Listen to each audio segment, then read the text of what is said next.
os propósitos e planos de seu vasto saber. Por isso minha fé não se baseia em explicações, nem milagres surpreendentes.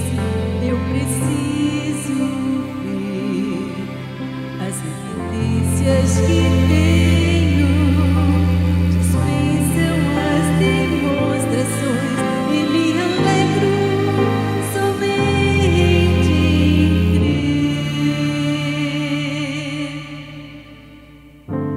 Eu não posso comprovar, mas também não posso duvidar de um Deus que é criador. Eu não posso explicar, mas sei que a sua imensa graça me resgatou. Eu jamais poderia entender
Muito obrigado, Ellen, por esse hino tão lindo, que Deus abençoe.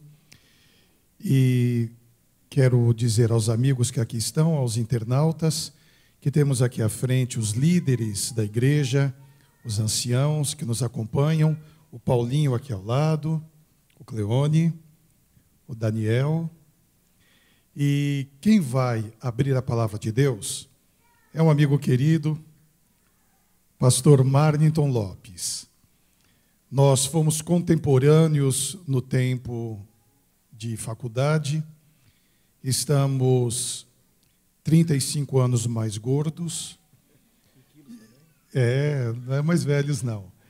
E fomos contemporâneos também na área JA, quando o pastor Marlington era departamental de jovens em Santa Catarina, eu estava no Rio Grande do Sul e trabalhamos juntos nesta área. Ele começou o ministério dele em 1984 como pastor distrital em Santa Catarina, em 2 distritos, e logo após ele foi JA de Santa Catarina, Rio Grande do Sul. Aí chegou no Rio Grande do Sul, gostou e ficou como secretário de campo e presidente do campo.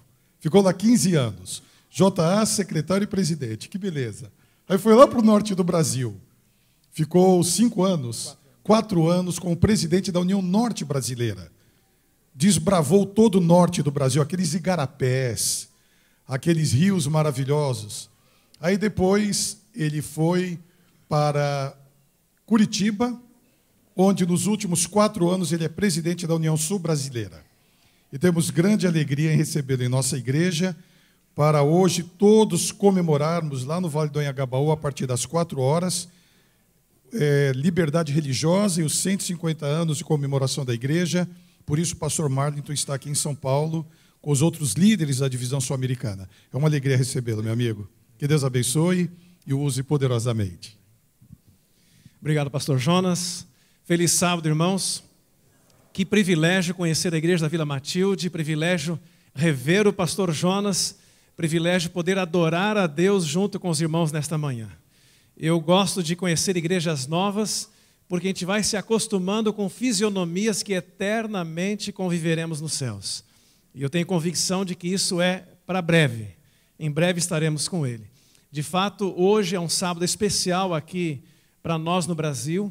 Pastor Ted Wilson, presidente mundial da igreja, está aqui em São Paulo, com mais alguns líderes da igreja mundial e todos os presidentes das uniões de toda a divisão, somos 16, e mais outros líderes de toda a divisão, para celebrar a liberdade mundial e os 150 anos da Igreja Adventista, como igreja da organização da Igreja Adventista. E eles nos dividiram por igrejas e coube a mim o privilégio de estar aqui com os irmãos nesta manhã. Estamos numa mesma jornada. Muitos de nós não nos conhecemos, a maioria. Vejo o pastor Alci lá no fundo, vejo a Noeli, que foi colega também de IAE, e talvez mais alguns que eu não identifico, mas o privilégio de sabermos que estamos na mesma jornada. Deixamos muita coisa por esse Deus, mas quanta coisa temos recebido dele. Quando fico pensando nos colegas de infância, eu fico pensando onde estaria eu se não fosse o Evangelho da Salvação? Onde estaria eu nesta manhã? O que estaria fazendo se não fosse Cristo Jesus? Realmente tem tantos motivos para louvar a Deus porque o Evangelho nos alcançou. Ontem ouvíamos lá no NASP uma pessoa relatando o que são os países onde não há liberdade religiosa. 40% dos países têm alguma dificuldade com liberdade religiosa de média ou alta. A gente fica pensando o privilégio que é para nós vivermos num país cristão de liberdade.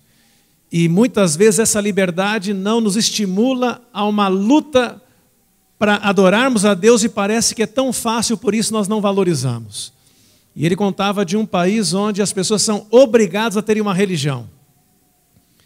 E um jovem pôs na internet que ele não queria ter nenhuma religião. Consequência, está 2 anos na cadeia. Vocês veem como a vida é estranha. Mas o que Deus quer é a nossa adoração em espírito e em verdade, e que a gente entenda que... Eu gosto de pensar que esse sábado que o pastor Jonas falou, que hoje é o Dia Mundial da Alegria, eu gosto de pensar que sábado é uma pitada do céu que Deus nos dá semanalmente aqui na terra. Eu gosto de pensar que vão gostar do céu quem gosta do sábado. Eu gosto de pensar que vai estar preparado para os céus que estão preparados para o sábado. Eu gosto de pensar que o sábado realmente é o símbolo do céu. E que, infelizmente, os dias da semana deveriam estar cada dia mais parecidos com o sábado. E às vezes o sábado está ficando mais parecido com os dias da semana. Porque o céu nada mais é do que um sábado eterno, onde o pôr do sol de sexta-feira será a volta de Cristo, mas nunca mais haverá o pôr do sol de sábado. Nunca mais. Para sempre juntos com o Senhor. Vale a pena abandonar tudo, vale a pena a guerra espiritual que nós vivemos, porque ali na frente está o encontro com Cristo. E é isso que nos motiva, é isso que nos desafia, é isso que responde às perguntas da nossa vida, que nós estamos nesse mundo só de passagem. Nosso mundo não é aqui. Nós somos extraterrestres, nós somos ETs, nós somos forasteiros, nós somos estrangeiros, nós somos membros de uma pátria melhor. E o nosso destino é voltar para casa, para estar com Cristo eternamente na presença dEle. Nesta manhã eu queria reprisar com os irmãos uma história que está na Bíblia, que por muito tempo desejei que não estivesse na Bíblia. Por muitos anos a história me confundia a imagem de um Deus misericordioso. Por muitos anos achei que era melhor ter uma página em branco no meio da Bíblia, ter essa história na Bíblia. Porque ela contrastava a imagem que eu tinha de Deus com a imagem que esta história me trazia de Deus. Então eu entendia que essa história não deveria estar na Bíblia. E eu quero nesta manhã repartir essa história com vocês e com os internautas, não para que vocês tenham a mesma dificuldade que eu sempre tive com essa história, mas que nós vejamos uma outra dimensão de um Deus muito mais misericordioso e poderoso do que às vezes esta história nos traz quando nós a lemos a princípio. Esta história fala de um homem que por tentar ajudar ao Senhor, Deus o matou. Talvez alguém já tenha matado a charada. Ela está no primeiro livro de Crônicas, no capítulo 13. Primeiro livro de Crônicas, capítulo 13. E nós vamos ler dos versos 1 até o verso 10. Primeiro livro de Crônicas, capítulo 13, versos de 1 a 10. A história é a seguinte.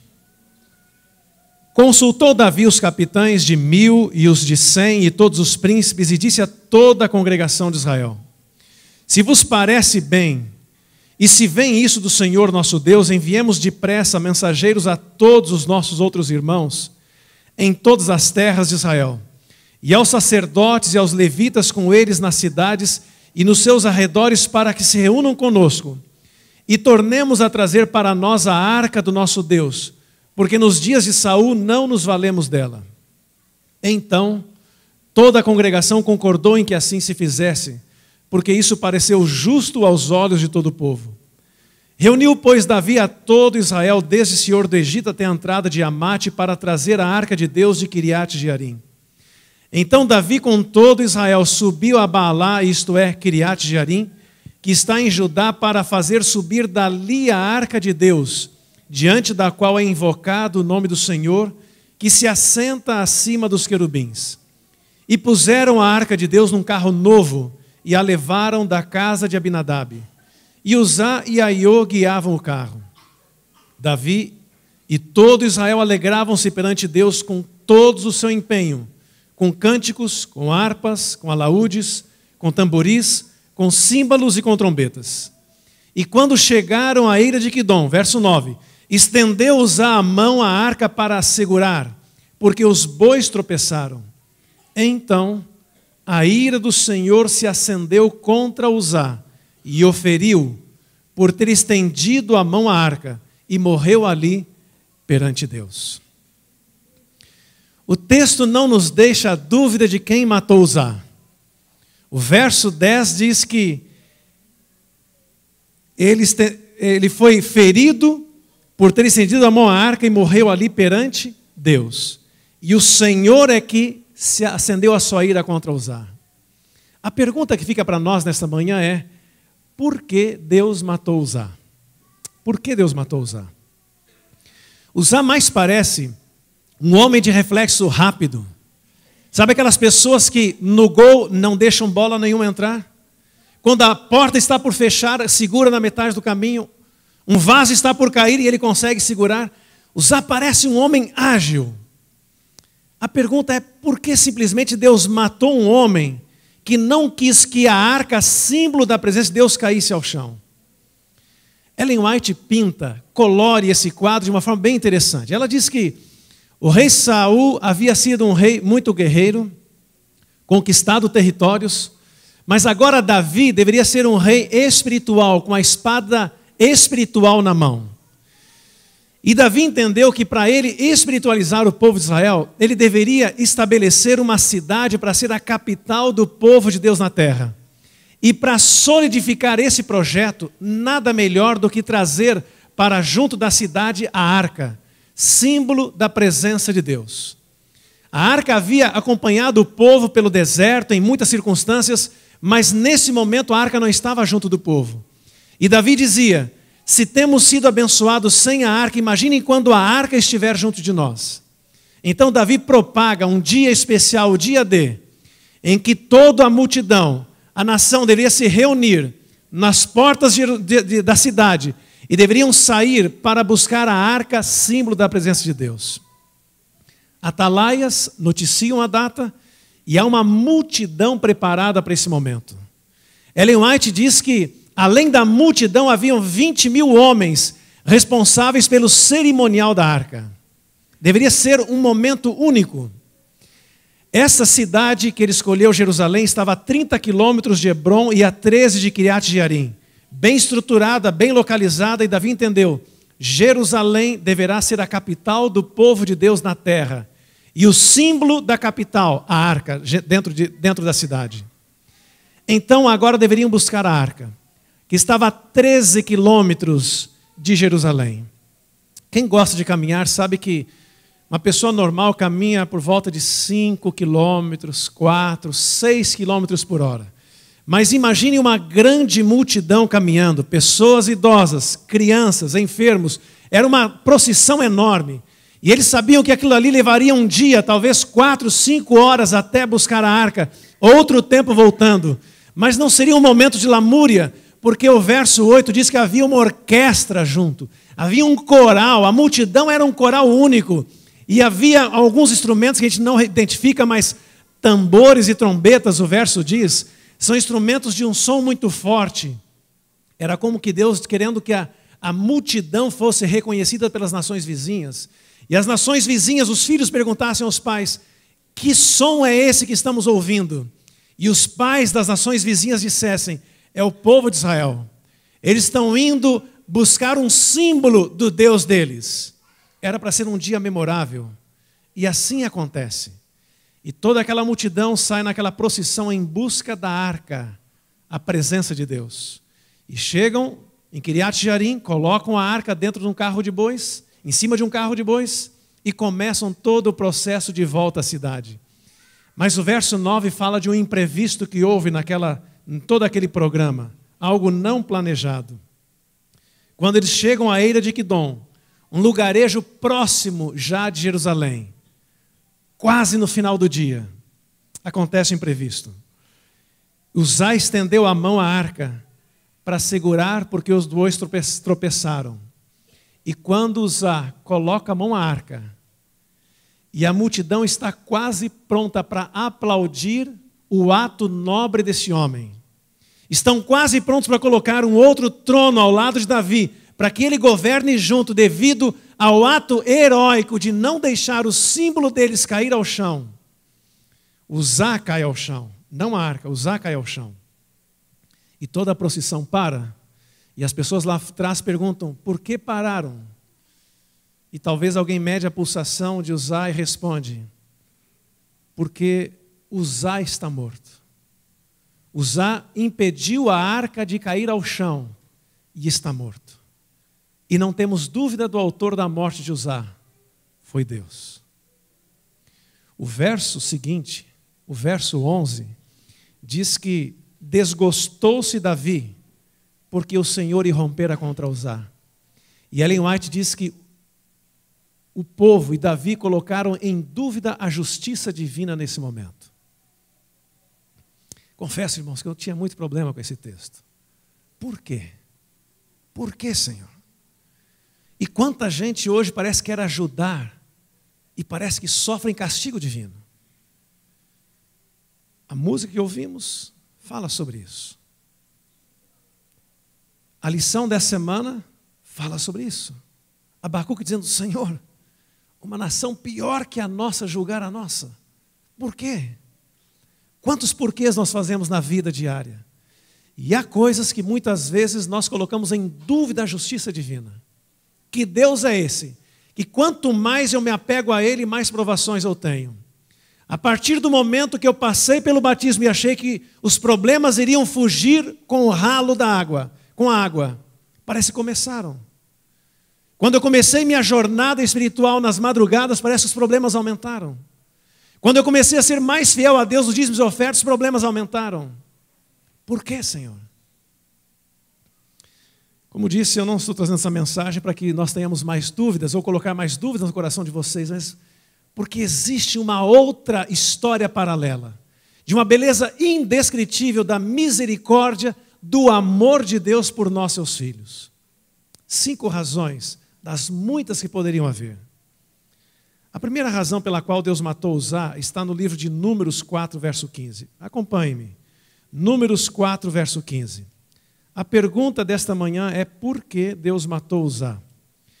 Nesse capítulo de Números 4, talvez a sua Bíblia traga um subtítulo no início do capítulo 4, que diz assim: deveres dos coatitas.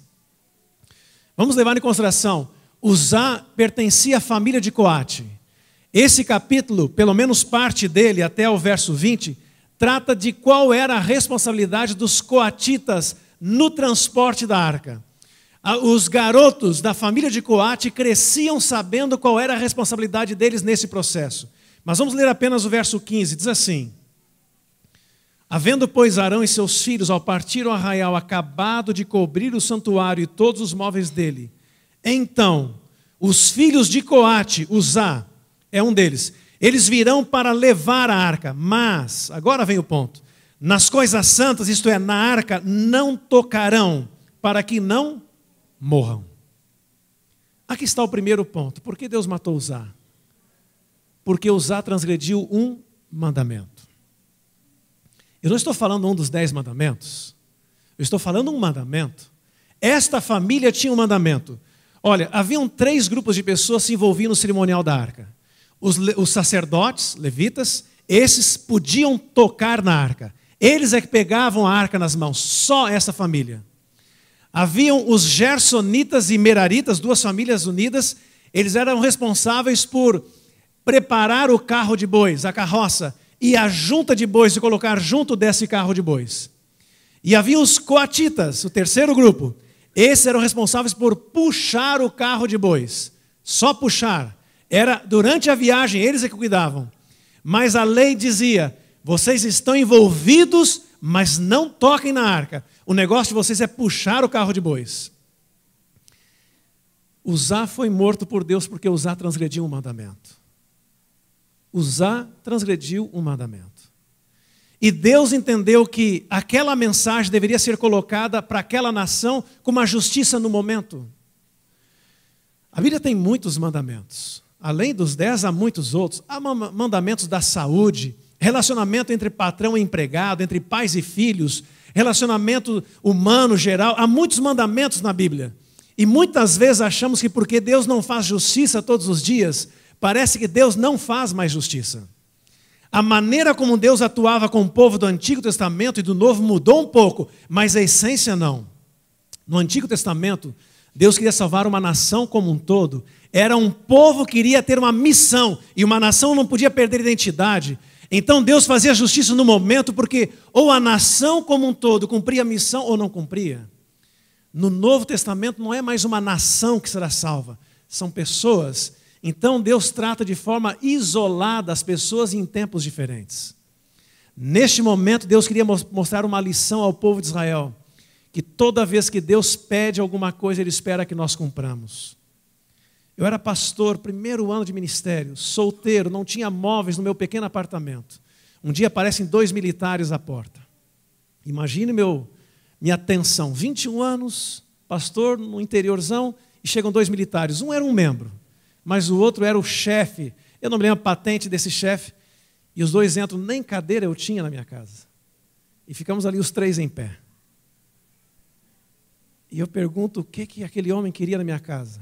E o membro diz uma história parecida com o Provai e Vede. Olha, esse é o meu chefe, ele insiste que eu tenha que trabalhar no sábado. E eu disse que eu não posso, que os princípios da Bíblia não permitem. E ele pediu para eu falar com o pastor, meu pastor. E era uma cidade a 50 quilômetros, eles viajaram para me visitar, para esse chefe dele me pedir autorização para um membro trabalhar no sábado. E quando eu soube da história, eu disse, pois não, está liberado. E o membro disse, pastor, não atrapalhe, ajuda. Aí eu disse, não, é que a lei não fui eu que criei. Como é que você vem aqui pedir para eu anular uma lei que não fui eu que criei? Foi Deus. Sim, mas você tem poder, você é o líder da igreja. Mas a lei não é minha, a lei é de Deus. Se você conseguir uma Bíblia que mude a lei, ou você conseguir que Deus oriente você a mudar, ok, eu não posso mudar. Mas o ponto é, eu perguntei a ele, o que vai acontecer se ele continuar não indo aos sábados, ao quartel? Há muitas coisas. Vai ficar preso e, de repente, ele vai perder, vai ser tirado, não sei as expressões. Aí eu disse, pois é, sabe de uma coisa? Só porque Deus não faz justiça todos os dias, a gente tem medo da lei do homem, mas não da lei de Deus. Mas o senhor sabe o que a Bíblia fala sobre os senhores que estão transgredindo o sábado? Então dei o estudo bíblico para ele. Essa é a vida. Porque Deus não faz justiça no momento do erro, como fez com Uzá. Nós achamos que Deus não leva em conta as leis que estão na Bíblia. Não importa a lei. Um dia Deus fará justiça. Deus entendeu que a história de Uzá devia estar nas páginas da Bíblia Sagrada, para que nós entendêssemos que Deus leva a sério tudo aquilo que Ele pede que nós façamos, porque isso é para o nosso bem. Deus matou Uzá porque Uzá transgrediu um mandamento. Segundo lugar, por que Deus matou Uzá? Para nos provar que os fins não justificam os meios. Vamos imaginar a cena. Imagina que antes da morte de Uzá, Deus conversasse com Uzá e perguntasse, Uzá, você não conhece a lei dos coatitas que diz que vocês não podem tocar a mão na arca? Uzá responderia, sim, fui educado desde criança sabendo disso. Mas por que você pôs a mão na arca? E ele talvez desse 2 respostas. Talvez. Inferência. Senhor, imagina quanto tempo nós estávamos sem arca.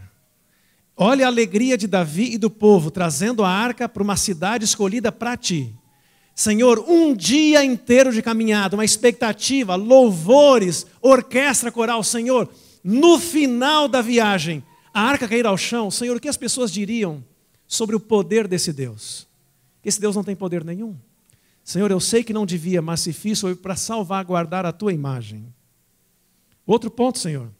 E as nações vizinhas, ao ouvirem que nós destruímos os deuses delas quando guerreamos contra eles, agora um móvel não é o nosso Deus, mas eles talvez não entendam isso, mas é o símbolo. Se esse móvel caísse ao chão, que diriam eles do poder do nosso Deus? Que não conseguem nem manter um móvel que representa a sua imagem em pé em cima de um carro de bois. Senhor, eu sei que não devia, mas para salvaguardar a tua imagem, Pai, eu segurei a arca para o teu bem. E Deus diz, Uzá, os fins não justificam os meios. A intenção pode ser boa, mas se você, para chegar lá, anda por estradas impróprias, por mais bonito seja a chegada, Uzá, não justifica. Uzá, você vai pagar com a vida, para que fique na história, nas páginas da Bíblia, a evidência que para mim nunca os fins justificam os meios. Sabe, irmãos, eu tenho encontrado jovens que não entendem essa mensagem de Deus.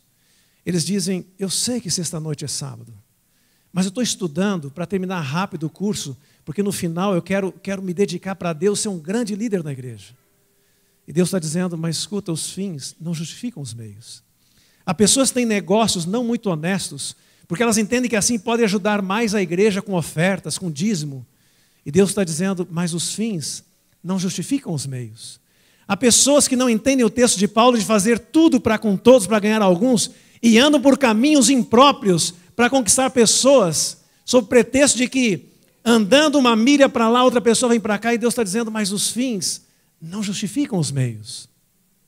Deus colocou a história de Uzá na Bíblia para dizer ao povo do século 21, a sua igreja, que para ele ainda os fins não justificam os meios. Terceira razão. Livro Patriarcas e Profetas, a página 757, menciona que Uzá possuía pecados ocultos não confessados. Uzá possuía problema espiritual em seu coração, sem desejo de mudança de vida. E ao ele, diante do povo, se declarar em dia com Deus, ele não apresenta a sua verdadeira identidade. Deus não aceita aquela oferta que vinha de um coração pecador não desejoso de mudança. Não significa que para ofertar a Deus não temos que ser perfeitos, isso não existe. Mas deveria haver o desejo de corrigir a vida. E Ellen White diz que Uzá possuía problemas espirituais e não havia desejo de mudança em sua vida. Essa terceira razão me diz que Deus está para nós falando nesta manhã que Deus aprecia demais as ações que nós desenvolvemos para com a igreja. Mas Deus está preocupado não só numa construção de uma arca física, mas do nosso coração também. Os carpinteiros de Noé fizeram o trabalho com as mãos, mas não com o coração. Construíram meio de escape para os outros, mas não para eles próprios. E Deus está dizendo, eu estou olhando as suas obras, mas estou olhando as suas intenções, seus porquês, suas motivações, seus sonhos, aquilo que está por baixo da sua pele, do seu coração. Primeira razão pela qual Deus matou Uzá, porque ele transgrediu um mandamento. A segunda razão para nos dizer hoje que os fins não justificam os meios. A terceira razão, porque Uzá possuía pecados ocultos, não confessados e sem desejo de mudança em sua vida. Quarta razão, voltemos ao texto. A pergunta que fica, 1 Crônicas 13, é por que Deus matou Uzá? O verso 10 responde, porque estendeu a mão à arca. A segunda pergunta é por que Uzá estendeu a mão à arca? O final do verso 9 responde, porque o quê? Os bois tropeçaram. A terceira pergunta é por que os bois tropeçaram? Final do verso 7 diz, quem é que cuidava do carro de bois? Uzá e Aiô. Ora, vamos pensar um pouquinho. Uzá tocou a mão à arca porque os bois tropeçaram. E quem cuidava dos bois era Uzá e Aiô. Alguma coisa não está batendo? Imaginem a cena. Um carro de bois, a arca na carroça atrás, a carroça, o carro de bois e as pessoas que puxam os bois. Uzá puxava o carro de bois. Então, na linha vinha Uzá e Aiô, os bois e a carroça. Ellen White, lembre-se, diz que havia 20.000 homens se envolvendo no cerimonial da arca, em volta da arca. Como podia Uzá e Aiô, que puxavam o carro de bois, Uzá ser o primeiro a chegar junto à arca e segurar a arca quando um móvel cai numa fração de segundos e haviam 20.000 homens só cuidando da arca, em volta da arca? Sabe qual é a suspeita que vem à minha mente? Que Uzá não estivesse puxando o carro de bois. Que Uzá estivesse do lado da arca. É uma inferência, mas pense um pouquinho. Como podia ele chegar antes dos outros? E se Uzá estava olhando a arca, ele não estava cuidando do carro de bois. E por não fazer aquilo que devia fazer, criou um segundo pecado. Não cumpriu a missão ao cuidar da missão dos outros e acabou fazendo o que não devia fazer na função dos outros. Sabe o que me parece? Uzá não é o salvador da situação. Uzá é o causador da situação. O inimigo conseguiu desvirtuar a história a tal ponto de eu questionar a justiça divina. Quando Deus havia falado a Uzá que esse não era o caminho. Uzá transgride e hoje eu passo a questionar Deus achando que Deus foi injusto. Na verdade, Uzá não quis ouvir a orientação de Deus sobre a sua missão. Esta parte, irmãos, me diz que na igreja, na vida, todos nós temos uma missão. Ellen White diz que ninguém pode substituir ao outro nesta missão, não importa o quê. Na pregação do evangelho, na responsabilidade com a minha família, na liderança da igreja. Cada vez que eu num cargo me preocupo mais com a função dos outros, o meu cargo fica com algum problema. A minha função fica de lado. Cada vez que eu cuido mais da salvação dos outros do que a minha, eu começo a criticar os outros e esqueço de cuidar da minha vida espiritual. Cada vez estou mais preocupado com a maneira como o vizinho cuida dos filhos dele.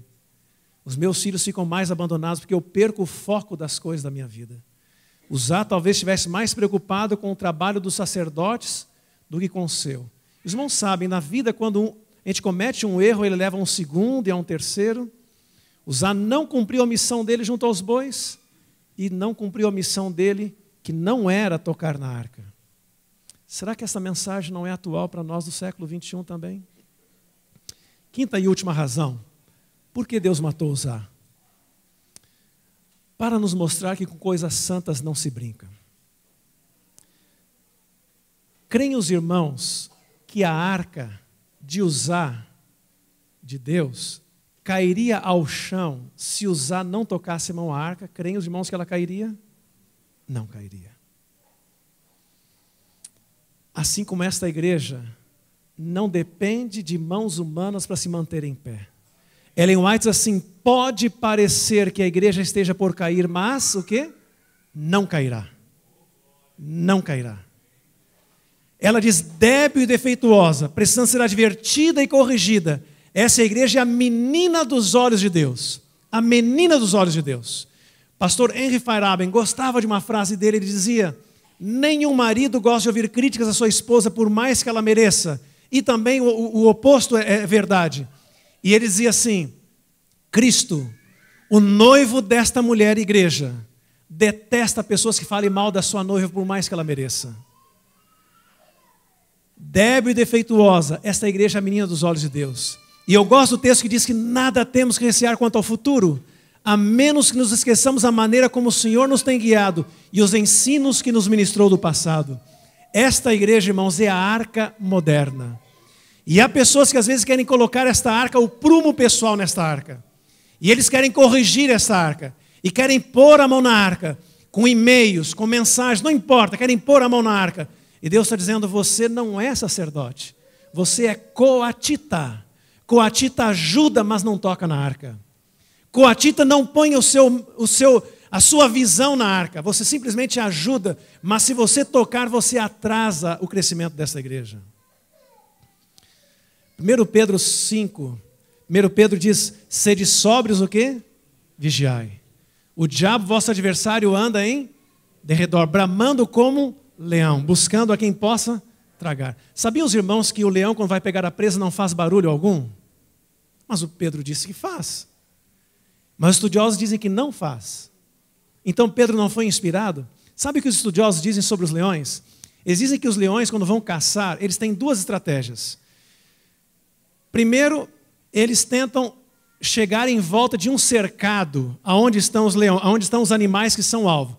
Normalmente os machos é que caçam e os machos mais velhos dão as orientações. Então, se os animais são alvo deles, estão num cercado, a primeira estratégia é andar em volta do cercado, bramando. Pedro está certo, bramando, urrando. E os animais dentro do cercado começam a sentir o cheiro dos leões, ouvir o balido dos leões, e a natureza de autopreservação é sair dos extremos e vir para o centro daquela arena, vamos dizer.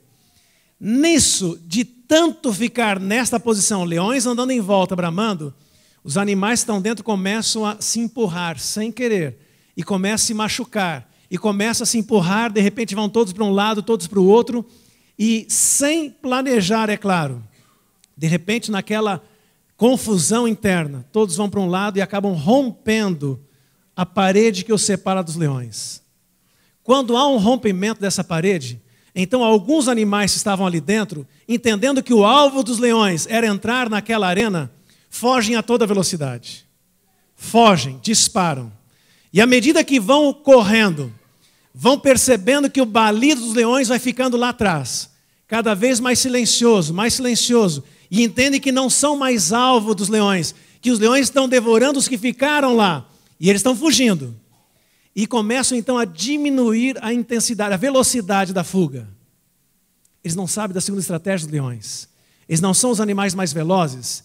Eles perseguem os que fogem de forma silenciosa e sorrateira. Quando os animais diminuem a velocidade, então os leões apressam e dão um salto e devoram a presa de forma muito fácil. Você entende a ilustração de Pedro? Pedro está dizendo assim, o inimigo, ele não persegue as pessoas dentro do curral, dentro do cercado, dentro da proteção, porque ali é terreno alheio a ele. O objetivo dele é andar em volta desse ambiente chamado igreja hoje, a arca de Deus, bramando em volta, ele brama em volta, tentando fazer com que haja tensão aqui dentro. Preocupações, brigas, diz que sem que nós queiramos. Pessoas que não dormem ficam nervosas e ele não nos deixa dormir nesse mundo de pecado, nessa noite. Não podemos dormir, mas é melhor assim, sem dormir. Mas de repente alguns abrem uma brecha nos fundos da igreja, a porta dos fundos, e saem. E alguns jovens saem também. E depois de algum tempo alguém se encontra com eles, com alguém da igreja, um de fora encontra com alguém da igreja e pergunta, você ainda está lá dentro? Sim, claro. Amigo, lá a gente não consegue dormir. Lá é todo mundo olhando, empurrando o outro. Eu saí. Estou fora. Aqui reina a paz. Aqui reina a harmonia. Aqui eu não sou perseguido por ninguém. Não tem nenhum cristão olhando para mim. Não sou perseguido por ninguém. Não há um cristão na mira sempre. Você lembra daquele texto bíblico que diz, quando ouvires falar de paz, paz, eis que vos sobrevirá o quê? Por quê? Porque as pessoas que não conseguem ouvir o barulho do inimigo já estão no segundo passo. Estão próximos a serem devorados pelo inimigo sem saber. Isso significa que a segurança está dentro do cercado. A segurança está dentro da igreja. A segurança está dentro desta arca que Deus criou para nos manter firmes nessa jornada. Sabe, irmãos, o que aconteceu? Voltemos ao texto agora. Nos versos, vamos encerrar, versos 13 e 14. Pelo que Davi não trouxe a arca para si, para a cidade de Davi, mas a fez levar à casa de Obed-edom, o geteu. E assim a arca de Deus ficou com a família de Obed-edom 3 meses em sua casa. E o Senhor abençoou tudo o que ele tinha. História triste, não? A arca não foi para Jerusalém. Voltou para a casa de Obed-edom. Mas agora, irmãos, 3 meses depois, capítulo 15, versos 25 e 26. O que aconteceu 3 meses depois?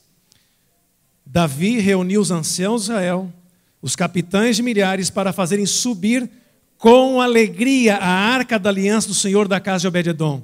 E olha agora quem é que ajudou-os a levar a arca. Não aparece usar mais aqui, mas quem aparece? Verso 26. Tendo Deus ajudado os levitas que levavam a arca da aliança do Senhor, ofereceram sacrifícios e aí vai por diante. Quando os seres humanos tiraram a ênfase humana da liderança e colocaram Deus, esta arca cruzou os portais da Jerusalém terrestre. Aqui chegou ao epílogo, ao final glorioso. Agora imagine a cena. As cidades eram fortemente muradas. Agora não foi a multidão buscar a arca, só a liderança. A multidão ficou na cidade. E Davi vai e busca com os líderes a arca e chega em frente aos portais de Jerusalém. A multidão ansiosa lá dentro, com o portão fechado. Será que a arca veio ou não veio? Alguém morreu ou não morreu? E aqui acontece uma música em forma de cânone, de diálogo entre o povo da cidade e os líderes juntamente com Davi. Abra no inário bíblico, no Salmo 24, 7 a 10. Olhe que apoteose grandiosa encerra essa história. Salmo 24, 7 a 10. Começa o povo lá fora, cantando e pedindo, fazendo um pedido ao povo que está lá dentro. Salmo 24, 7. Os líderes cantam com a arca junto de si. Levantai, ó portas, as vossas cabeças. Levantai-vos, ó portais eternos, para que entre o Rei da Glória. Portais da cidade, portais eternos. Uma segunda aplicação. O Rei da Glória é a entrada de Cristo de volta no céu, mas é a arca entrar em Jerusalém. A multidão lá dentro responde com uma pergunta: quem é esse Rei da Glória? Eles sabiam que era a arca, mas é a maneira de dar valor, enfatizar aquele momento único. E a resposta é: o Senhor forte e poderoso, respondem os líderes lá de fora. O Senhor poderoso nas batalhas. Quantas batalhas para a arca chegar até ali. Novamente os líderes clamam ao povo da cidade: levantai, ó portas, as vossas cabeças. Levantai-vos, ó portais eternos, para que entre o Rei da Glória. Novamente o povo da cidade pergunta: quem é esse Rei da Glória? E os líderes completam esse diálogo dizendo: o Senhor dos exércitos, Ele é o Rei da Glória, amém? Os portais de Jerusalém se abrem e eles veem a arca, símbolo da presença de Deus, finalmente entrando para morar eternamente com eles, ou durante um tempo com eles. Os líderes entram, se abraçam. Agora a cidade do Deus e o seu povo se unem novamente. Os irmãos conseguem ver a similaridade dessa história com o que temos pela frente? Está chegando a hora, irmãos, dos portais se abrirem. Está chegando a hora da arca cruzar os portais de Jerusalém celestial. Está na hora, irmãos, dos povos de todos os planetas criados por Deus nos receberem de volta em casa. Está chegando a hora. Mas nós estamos num lugar perigosíssimo chamado Eira de Quidom. Eira de Quidom. Não estava no plano de Deus, mas acontece. Só, irmãos, que nós não somos a primeira igreja. Nós não somos a terceira. Nós somos a sétima. Nós somos a última. Não há mais chance de atraso. Pessoas podem ficar, mas não mais essa igreja. É hora, irmãos, de cruzar os portais. É hora do abraço com Cristo. É hora de continuarmos firmes dentro da arca, sendo felizes aqui dentro. É hora de ouvir o barulho do inimigo, mas agradecer a Deus pela segurança que há em estar aqui dentro. É melhor estar nervoso aqui dentro do que dormindo lá fora. Quero você nessa manhã dizer: Senhor, obrigado por esta igreja. Obrigado porque Tu diriges essa igreja. Obrigado, Pai, porque os usás já ficaram. Mas, Pai, me dá o senso de alegria, de satisfação e de confiança na liderança de Deus a esta igreja. E me dá, Senhor, a confiança de que quando os portais se abrirem e esta arca cruzar os portais, Pai, que eu esteja lá. Que a minha família esteja lá. E, Pai, o mais importante de tudo é voltar para Jerusalém celestial, para o lugar de onde nós nunca deveríamos ter saído. Quer você clamar esta graça a Deus essa manhã? Erga a sua mão. Que Deus leia nosso coração, que Deus atenda e que em breve a gente se encontre do outro lado dos portões da Jerusalém celestial. Amém.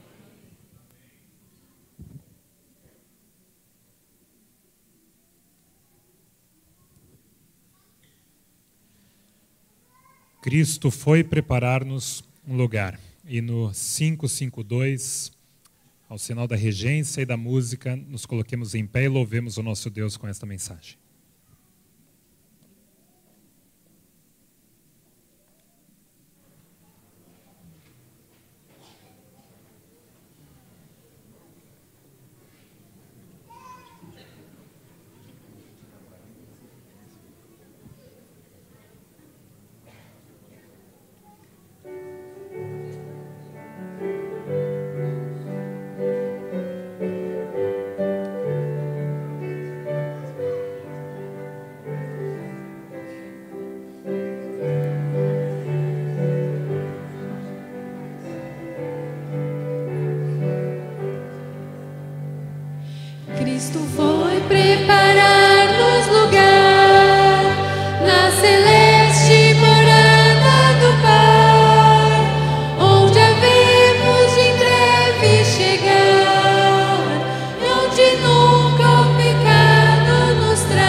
Obrigado, Pai, porque a história de Uzá está nas páginas da Bíblia Sagrada. Não podemos aprender pelo exemplo, mas podemos aprender por contraste. Compreendemos, Senhor, a mensagem que Tu tens para nós, da Tua família do século 21. Obrigado, Pai, por podermos cantar a respeito deste céu. Estamos vivendo um momento único na história do Teu povo nesta terra. Estamos na ilha de Kidom. Um local, Senhor, de uma encruzilhada tremenda. Um local de decisões. Um local, Senhor, onde devemos demonstrar que temos confiança na Tua liderança. Onde devemos evidenciar, Senhor, que confiamos que Tu estás à testa desta igreja. Pai, por vezes, alguns filhos Teus têm desanimado nesta jornada, entendendo que o barulho do pecado é muito grande e têm saído, Pai, se desviado, e aparentemente sentem que estão em paz lá fora. Nós clamamos por esses filhos Teus, para que um dia, Pai, eles voltem para a Tua igreja. Nós somos uma igreja militante ainda, não triunfante, mas temos a promessa de que em breve, Pai, esta guerra vai acabar. Há uma promessa de um final feliz. E nós confiamos, Senhor, que esta igreja, esta arca, irá em breve ultrapassar os portais da Jerusalém Celestial. Pai, que quando este evento acontecer, que todos nós estejamos dentro desta arca. O que nós mais desejamos, Pai, é o sábado eterno. E que nós mais desejamos, Pai, é ver-te face a face. O que desejamos, Pai, é o abraço caloroso de boas-vindas de Cristo Jesus. O que nós queremos, Senhor, é voltar para o lugar de onde nunca deveríamos ter saído. Abençoa, Pai, esta igreja. Ao pastor Jonas, aos líderes desta igreja, aos membros, aos jovens, às crianças, aos moradores desse bairro, para que um dia sejam conhecidos como moradores da Canaã Celestial. Volta logo, Senhor. Leva-nos em paz aos nossos lares, mas ao Teu lar, sobretudo. Acompanha-nos durante o estudo da Tua palavra na lição da Escola Sabatina neste momento. Nós Te clamamos por Jesus. Amém, Senhor. Amém. Podeis vos assentar.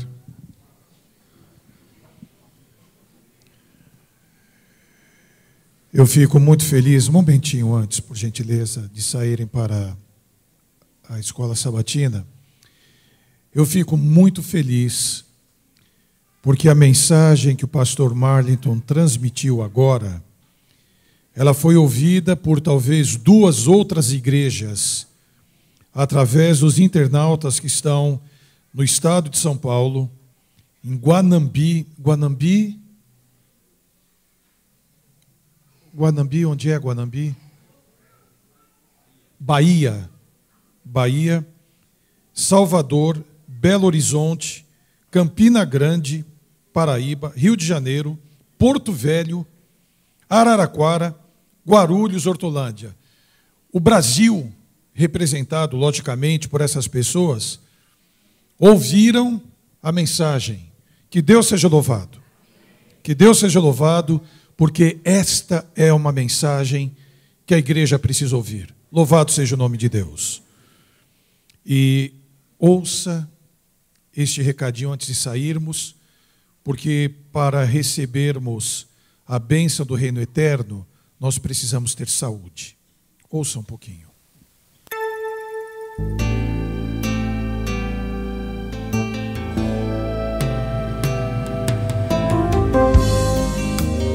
Descansar também é dormir. Esse descanso tem um efeito restaurador. Quando dormimos, diminui a frequência cardíaca e a tensão arterial.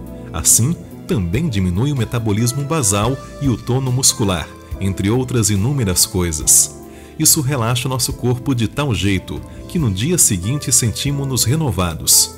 Além disso, quando dormimos, sonhamos. Sempre sonhamos. Na maioria das vezes não lembramos, mas os sonhos são bons para equilibrar o nosso sistema nervoso. Deveríamos dormir entre 7 a 9 horas diárias. É um excelente investimento para se ter qualidade de vida ao estarmos acordados. Para dormir melhor, podemos fazer algumas coisas. Um ambiente aconchegante, um bom colchão e um bom travesseiro sempre ajudam. Escolher bem o que vamos ler ou ouvir antes de dormir também contribui. Um jantar leve, ingerido cedo, é amigo do bom sono.